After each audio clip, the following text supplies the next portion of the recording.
مباركا فيه كما يحب ربنا ويرضى وأشهد أن لا إله إلا الله وحده لا شريك له وأشهد أن محمدا عبده ورسوله صلى الله عليه وعلى آله وأصحابه أجمعين أما بعد.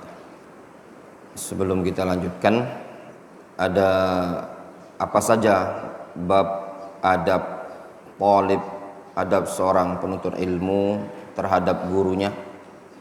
Yang pertama yang kita pelajari ini,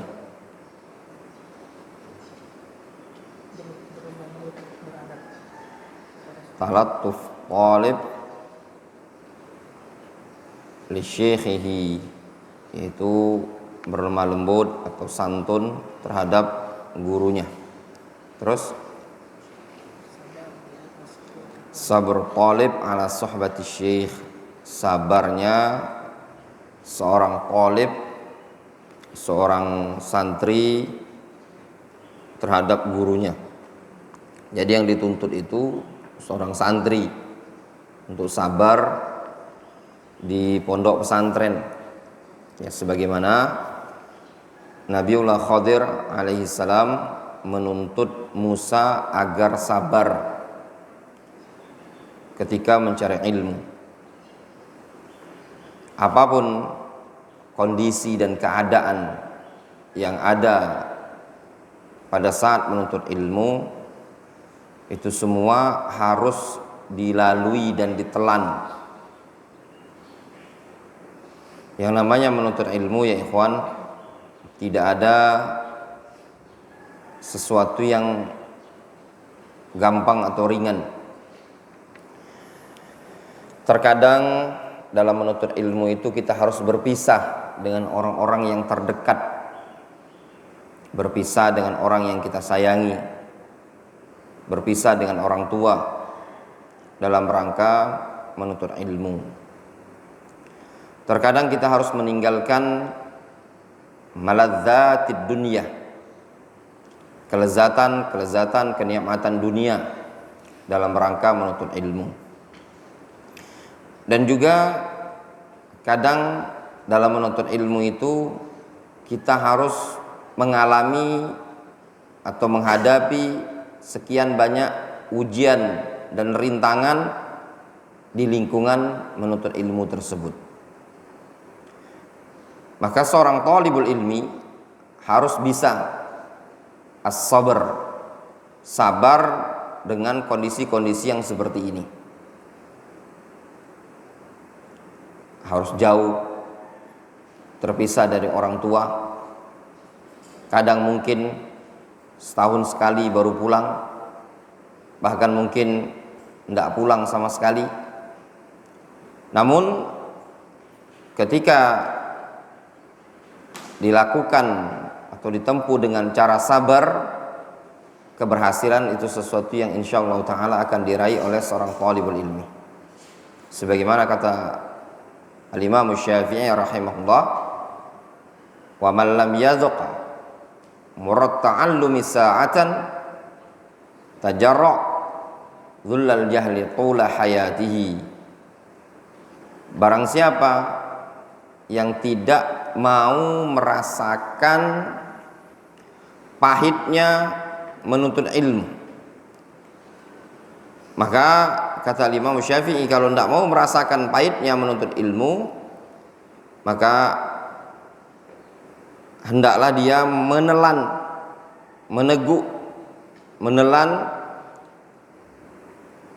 rendahnya atau hinanya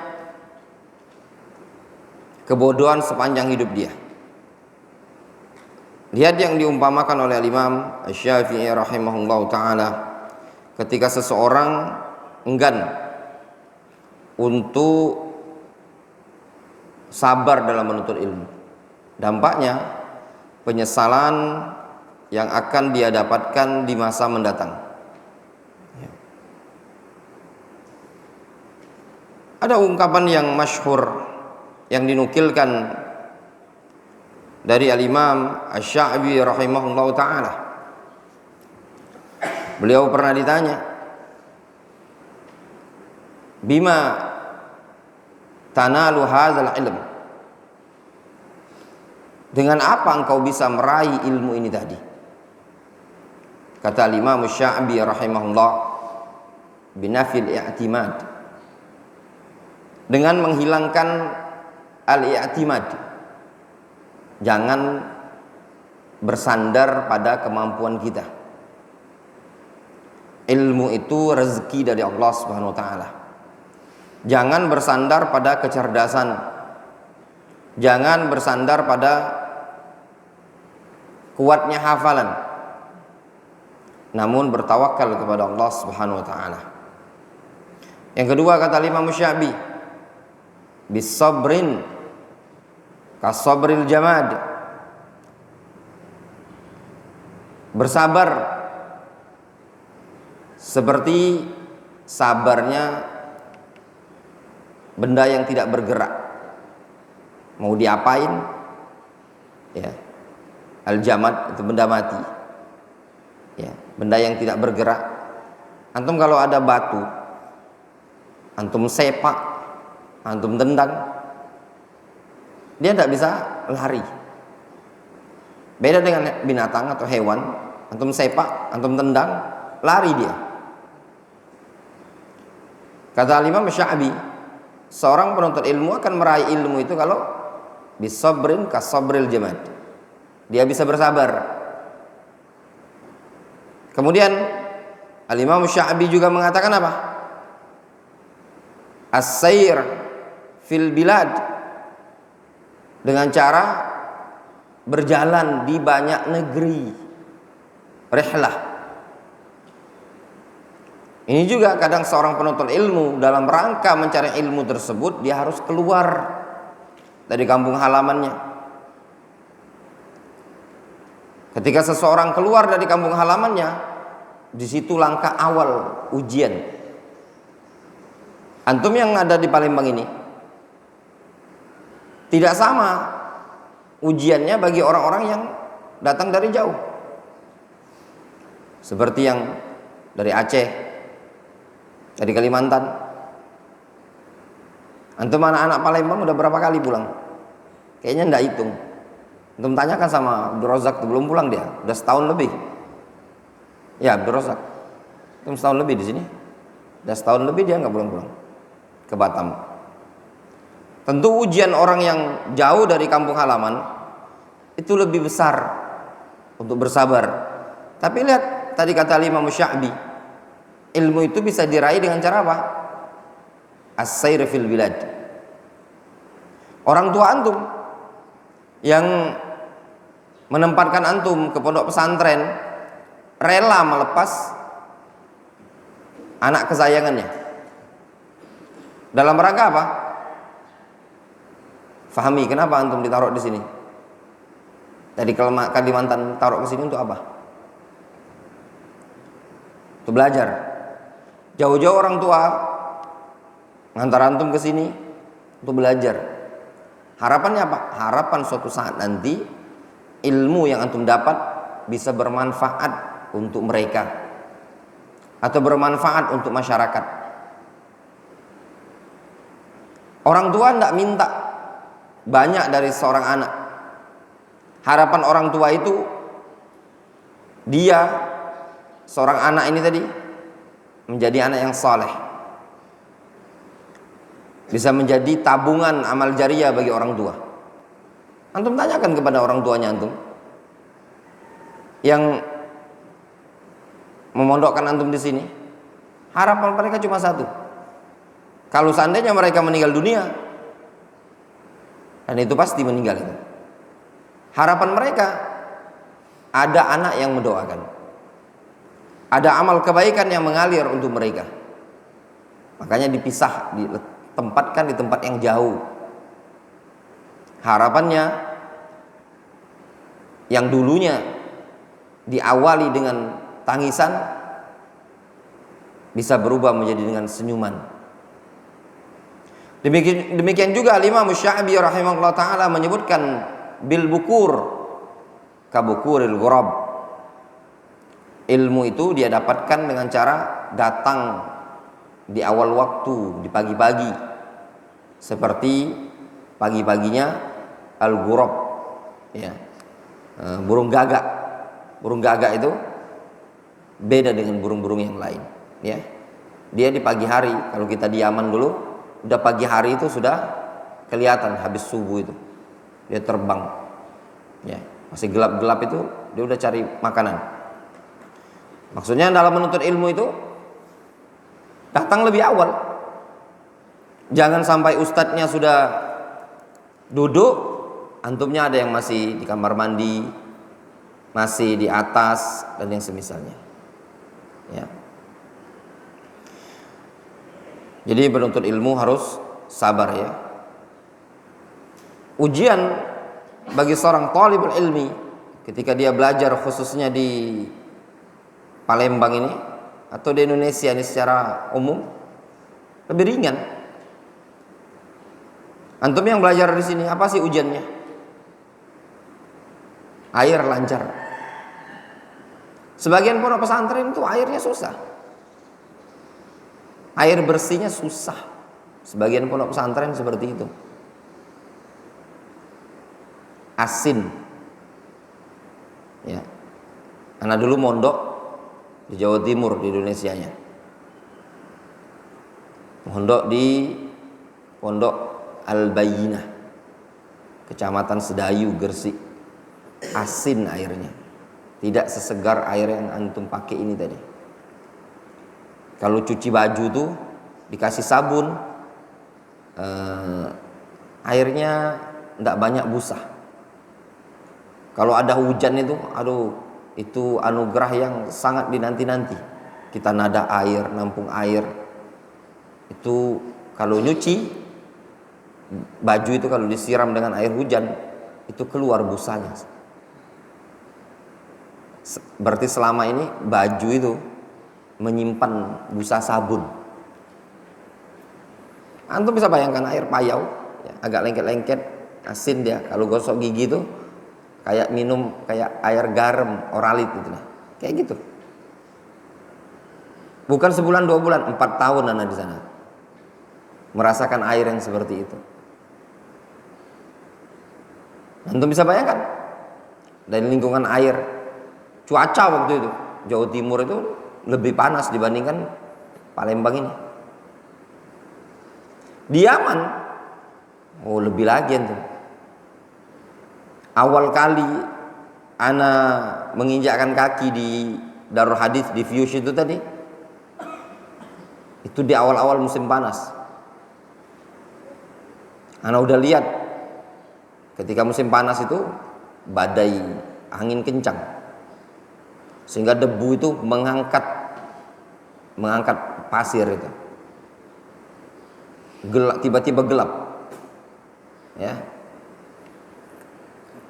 Anak kebayang waktu itu mirip yang diungkapkan dalam Al-Quran ketika kaumnya siapa yang dia mengatakan hadza aridum mumtiruna bal huwa ya, yang dia mengatakan hadza aridum mumtiruna bal huwa musta'jaltum bihi rihun fihi azabun alim. Kayak gitulah gambaran. Tiba-tiba mendung. Tahu-tahu angin badai, langsung masuk markis. Anda nyaksikan sendiri. Antum bisa bayangkan, bukan debu yang cuma berterbangan sedikit itu tadi. Gelap, awan itu tertutup debu, coklat. Antum pernah lihat kan? Merasakan, sempat merasakan. Ya enggak? Itu tadi. Bukan sekali, berkali-kali.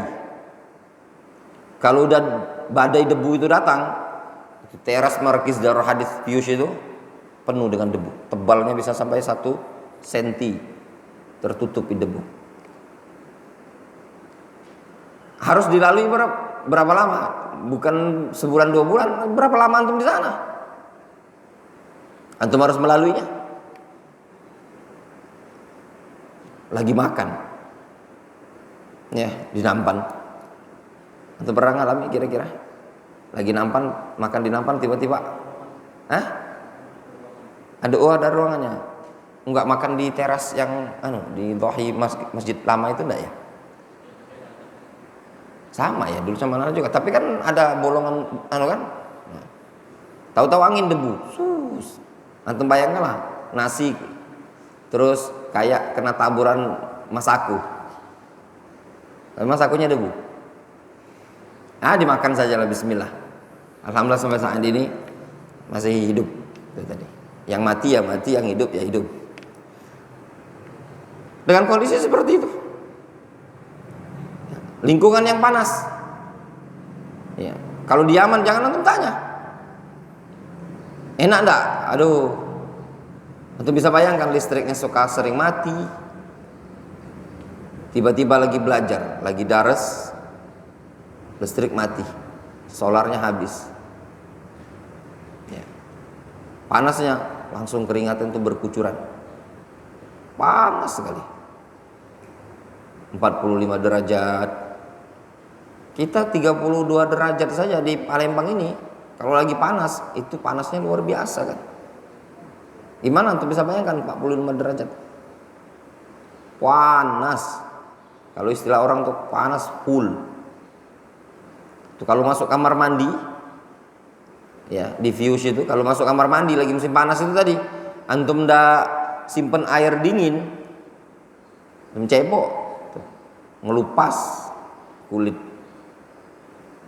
Itu kondisinya seperti itu. Dengan berbagai macam ujian dan cobaan ketika seseorang dalam menuntut ilmu. Namun ya ikhwan, hidup ini harus ada perjuangan. Kita nuntut ilmu ada perjuangan, kita nuntut ilmu akhirat juga ada perjuangan, ya apa enggak? Ilmu agama ada perjuangan, ilmu akhirat ada perjuangan. Tidak ada hidup ini tidak ada perjuangan. Orang sukses dia harus berjuang. Jadi perkaranya ilmu syar'i ada ujian, ya. Ilmu agama ada ujian. Makanya kata seorang penyair Arab, la tahzanu 'ala sibyani induribu faddarbu yabra'u wa yabqa al-ilmu wal adabu. Jangan kalian merasa sedih terhadap anak-anak yang dipukul oleh gurunya. Kenapa? Karena pukulan itu bisa sembuh. Wa yabqa al-ilmu wal adabu. Sedangkan ilmu dan adab itu akan nempel. Ad-darbu yanfa'uhum wal ilmu yarfa'uhum. Pukulan itu bermanfaat bagi anak-anak. Hizam aja bilang, Zam mau kena pukul ya? Enggak Ustaz, kata dia kan. Langsung dia masuk masjid. Wal ilmu yarfa'uhum. Nanti kalau sudah dapat ilmu, ilmu itu ngangkat derajat dia. Laulal makhafa ma qara'u wa ma katabu. Kata seorang penyair tersebut, kenapa dia harus mengancam anak, pukul kamu? Laulal makhafa. Kalau bukan karena ditakut-takuti seperti itu, ma qara'u wa ma katabu. Nah, itu semua ya ikhwan dalam menuntut ilmu harus dilalui. Itu kuncinya. Kalau antum tidak melalui, tidak akan berhasil antum dalam menuntut ilmu. Kemudian kita lanjutkan pada bab yang berikutnya. Bab at-talib yuti'u syaikhahu fi ghairi ma'siyatin. Seorang talib mentaati gurunya pada selain kemaksiatan. Seorang santri wajib mentaati gurunya pada perkara selain kemaksiatan. Kenapa dikatakan wajib? Secara etika,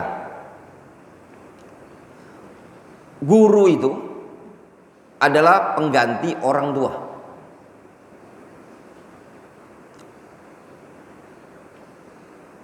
Al-muallim bimanzilatil walid. Seorang guru itu posisinya ibarat orang tua antum. Ustadz yang ada di pondok pesantren ini adalah orang tua bagi antum. Apa hukum mentaati orang tua? Hukumnya wajib. Di rumah orang tua wajib ditaati selain perkara maksiat.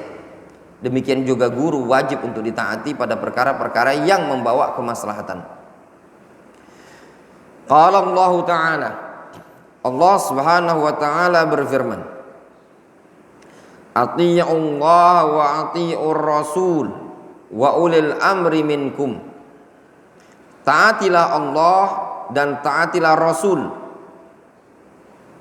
serta ulil amri minkum,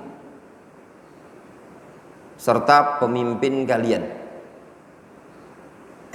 Ini ayat perintah untuk mentaati Allah, perintah untuk mentaati Rasul, kemudian perintah untuk mentaati ulil amri. Nah, kenapa dikatakan ayat ini merupakan dalil kita untuk mentaati seorang guru? Wa dzakara Ibnu Taimiyah kama fi Majmu'il Fatawa.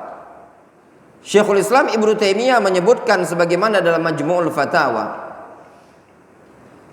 anna ulil amri sinfan, bahwasanya ulil amri ada dua golongan, al ulama wal umara, para ulama dan pemimpin. Wa anna 'alan nasi ta'atahum fi ta'atillah wa la yuti'uhum fi ma'siyatillah. Makna ayat ini, wajib bagi umat manusia untuk mentaati para ulama, wajib untuk mentaati pemimpin pada perkara yang berkaitan dengan ketaatan kepada Allah, serta tidak mentaati mereka pada perkara kemaksiatan. Itu wajib. Wajib untuk taat kepada Allah, wajib taat kepada Rasul. Demikian juga wajib taat kepada para ulama dan para pemimpin tatkala ulama dan pemimpin tersebut tidak memerintahkan kepada perkara maksiat. Wa qala azza wa jalla an Musa annahu qala lil Khadir. Demikian juga Allah azza wa jalla menceritakan tentang Musa, bahwasanya Musa berkata kepada Khadir, qala satajiduni insyaallah sabiran wala a'si laka amra. Apa kata Musa? Satajiduni insyaallah sabiran, engkau akan dapati aku insyaallah sabir, orang yang sabar. Wala a'si laka amra, dan aku tidak akan membangkang terhadap perintahmu. Musa alaihissalam mengatakan kepada Khadir, aku akan taat, aku akan sabar. Ini adab yang keluar dari lisannya Musa alaihissalam. Musa kalau mau belajar kepada Khadir, Musa setelah memberikan pernyataan kepada Khadir, aku akan sabar dan aku akan taat, tidak akan membangkang kepada engkau. Ya nih ikhwan, adab dari Nabi Musa alaihissalam, seorang ulul azmi minar rusul.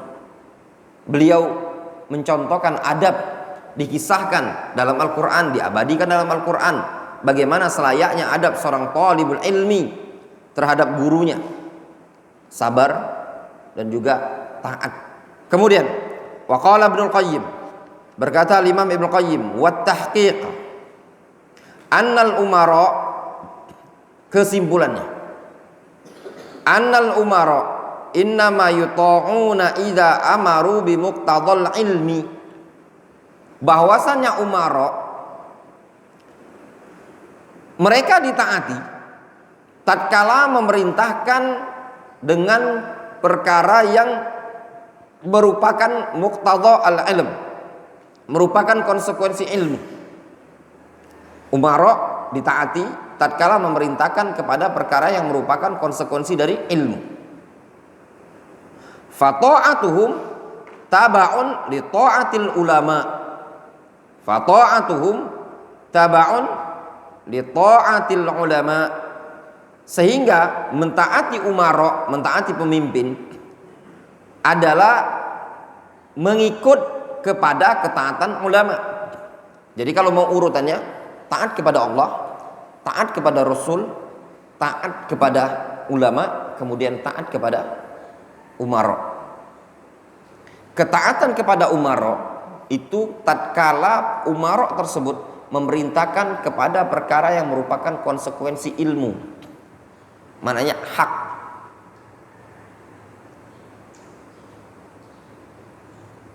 Fa inna ta'ah innama takunu fil ma'ruf, karena ketaatan itu hanya ada pada perkara yang ma'ruf. Wa ma aujabahul ilmu, dan pada perkara-perkara yang dituntut oleh ilmu. Fakama anna ta'atul ulama taba'un li ta'atir rasul, fa ta'atul umara taba'un li ta'atil ulama. Kata Imam Ibnu Qayyim, sebagaimana mentaati ulama ngikut kepada ketaatan kepada Rasul, maka ketaatan kepada umara adalah ngikut kepada ketaatan terhadap ulama. Jadi itu urutannya. Taat kepada Allah, taat kepada Rasul, kemudian taat kepada ulama, kemudian taat kepada umara. Kita taat kepada umara itu ngikut kepada ketaatan ulama. Maknanya apa? Kita mentaati umara itu kalau berkaitan dengan perkara-perkara yang merupakan tuntutan ilmu kita. Tuntutan ilmu itu ada dua perkara. Terkadang perkara yang memang dituntut secara syariat, dituntut secara syariat, atau terkadang secara yang perkara padanya ada maslahat. Difahami? Qala Sa'di rahimahullah, berkata Syekh Abdurrahman As-Sa'di, wa amara bi ta'ati ulil amri, Allah memerintahkan untuk taat kepada ulil amri, wa humul wulat 'alan nas minal umara wal hukam wal muftin. Ulil amri mereka adalah pemimpin yang mengatur umat manusia, baik umara ataupun hukam ataupun muftin, ahli fatwa. Fa innahu la yastaqimu lin nasi amru dinihim wa dunyahum illa bi ta'atihim. Karena tidak akan bisa lurus urusan agama mereka dan dunia mereka kecuali dengan cara mentaati para umara tersebut. Wal inqiyadu lahum, serta inqiyadi lahum, taat tunduk kepada mereka. Ta'atan lillah wa raghbatan fi ma indah, sebagai bentuk ketaatan kepada Allah dan mengharap apa yang ada di sisi Allah Subhanahu wa taala. Walakin bi syarti alla ya'muru bi ma'siyatillah, akan tetapi dengan syarat umara tersebut tidak memerintahkan kepada kemaksiatan. Fa in amaru bidzalik, kalau umara memerintahkan untuk maksiat, fala ta'ata li makhluqin fi maksiatil khaliq, maka tidak ada kemaksiatan kepada makhluk dalam perkara kemaksiatan kepada al-khaliq pencipta. Jelas ya? Maknanya kata Syekh Abdurrahman As-Sa'di, tidak akan lurus urusan dunia kita ini serta urusan agama kita kecuali dengan mentaati umara. Jelas. Namun ya, mencakup umara tadi, umara, muftin itu ahli agama berarti kan. Mencakup juga hukam ya, dan yang semisalnya, tidak akan lurus urusan kita. Mentaati pemimpin itu meluruskan perkara dunia. Mentaati ulama bisa meluruskan perkara agama. Nah, guru ya, digolongkan bagian dari ulama. Walaupun kami ini ya bukan ulama ya, tapi paling tidak Allah Subhanahu wa taala memberikan amanah sedikit ilmu untuk berbagi kepada antum. Namun bagi yang belajar dengan para ulama secara langsung, wajib mereka mentaatinya. Tidak diragukan lagi. Qala Syekh Ibnu Utsaimin rahimahullah, berkata Syekh Ibnu Utsaimin rahimahullah,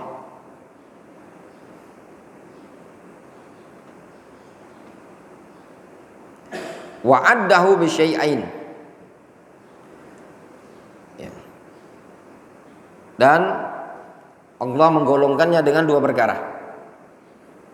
As-sabru ala ma yaf'al,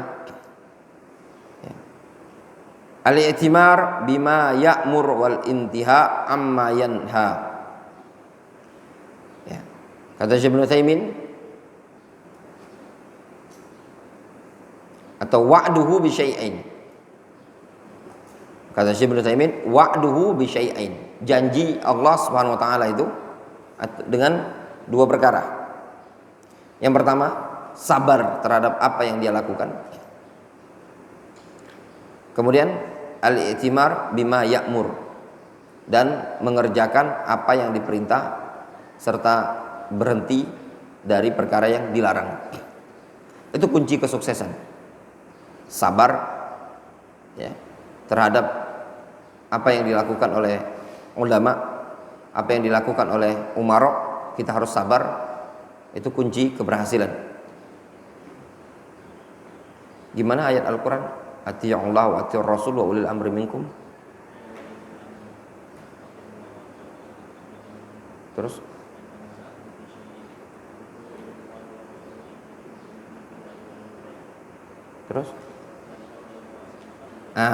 kata Allah Subhanahu wa taala, dzalika khairun wa ahsanu ta'wila. Nah, untuk mendapatkan, antum perhatikan ayat itu. Ati'ullah wa ati'ur rasul wa ulil amri minkum. Taati Allah, taati Rasul, taati pemimpin, umara wal ulama. Kemudian fa in tanaza'tum fi syai'in farudduhu ila Allahi war Rasul in kuntum tu'minuna billahi wal yawmil akhir. Dzalika khairun wa ahsanu ta'wila. Itu lebih baik dan lebih bagus hasilnya nantinya. Kalau ingin mendapatkan janji dari Allah Subhanahu wa taala ini tadi, kesudahan yang baik, hasil yang baik, apa kuncinya? Ini, as-sabru ala ma yaf'al. Sabar terhadap apa yang dilakukan. Yang kedua, sabar terhadap apa yang dilakukan oleh pemimpin. Sabar terhadap apa yang dilakukan oleh gurunya tadi. Orang lihat, ketika tidak mau sabar terhadap pemimpinnya, apa yang terjadi? Al-fasad, kharab fil bilad, hancur negerinya. Lihat masyarakat, orang-orang yang tidak sabar terhadap pemimpin, apa yang terjadi? Demonstrasi besar-besaran, gedung hancur, yang ini terbakar, yang ini terbunuh, yang ini begini dampaknya. Ya apa enggak? Demikian juga ketika seorang tidak mentaati para ulama. Ya tidak usah jauh-jauh, ketika santri saja tidak ditaati, apa yang terjadi? Santri tidak taat ke pondok pesantren. Bidhawabit asy-syar'iyyah wal adabil mar'iyyah. Jadi seorang thalib yang diberikan taufik oleh Allah, dia akan mentaati gurunya selama dia mampu dengan dhawabit yang syar'i dan adab yang perlu diperhatikan. Fa idza kana jami'ul muslimin mutalabin bi ta'atil ulama, kalau seluruh kaum muslimin dituntut untuk mentaati ulama, fattalib mutalabun bi ta'ati syekhihi min babi aula.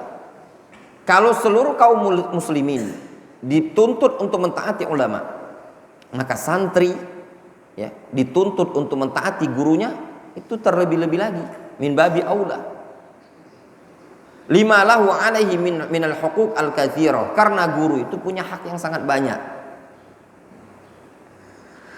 Wal muradu bil ulama alladzina yuta'un, dan ulama yang ditaati ulamaul haq, ulamaul haq alladzina istaqamu 'alal kitabi was sunnah 'ala fahmi salafis salih.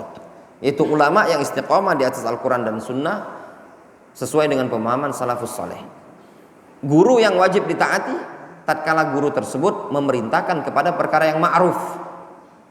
Adapun guru ngajak ngerokok, santrinya diajak ngerokok sama kiainya, tidak wajib ditaati. Adapun guru memerintahkan santrinya untuk beli rokok, tidak wajib ditaati. Ada guru kiai yang ngerokok kayak gitu, dia ngajak santrinya ngerokok juga, tidak wajib ditaati. Sebagian guru yang ngajak perbuatan-perbuatan tidak senonoh, yang ngajak santriwatinya untuk melakukan perbuatan tak senonoh, tidak wajib ditaati, tidak boleh ditaati, hukumnya haram. Sehingga jangan hulu terhadap guru pada perkara-perkara yang tidak disyariatkan atau tidak ada maslahat atau perkara yang memudaratkan. Demikian juga guru yang ngajak untuk melakukan pemboikotan kepada person tertentu tanpa dalil dan hujjah tidak wajib untuk ditaati dan tidak boleh ditaati. Ini juga kadang sebagian guru, sebagian ustadz, sebagian kiai ngajak santrinya, santriwati melakukan perbuatan yang tidak senonoh. Kadang ngajak ngerokok, ngajak hal-hal yang maksiat. Kalau ustadznya ngajak karaokean, tidak boleh ditaati. Misalkan Ustadz Sirait, bosen dia nyimak yantum, dia bilang, ayo kita pergi ke diskotik aja, tidak wajib ditaati. Faham? Misalkan, contoh, tidak wajib untuk taati. Atau ustadz ngajak perkara-perkara maksiat, tidak boleh. Demikian juga fenomena-fenomena pada sebagian orang, kadang ada guru yang ketika tidak senang dengan ustadz yang lain atau tidak senang dengan seorang ikhwah, dia ngajak santrinya untuk melakukan pemboikotan. Misalkan contoh, ya, ada ikhwan yang dagang, jualan, tapi gurunya tidak senang, dia ngajak santrinya melakukan pemboikotan, jangan beli di dia, itu tidak diperbolehkan, ya, tanpa dalil dan burhan. Wallahu ta'ala shawab. Mungkin kita cukupkan dulu sampai sini sebagai informasi ya ikhwan.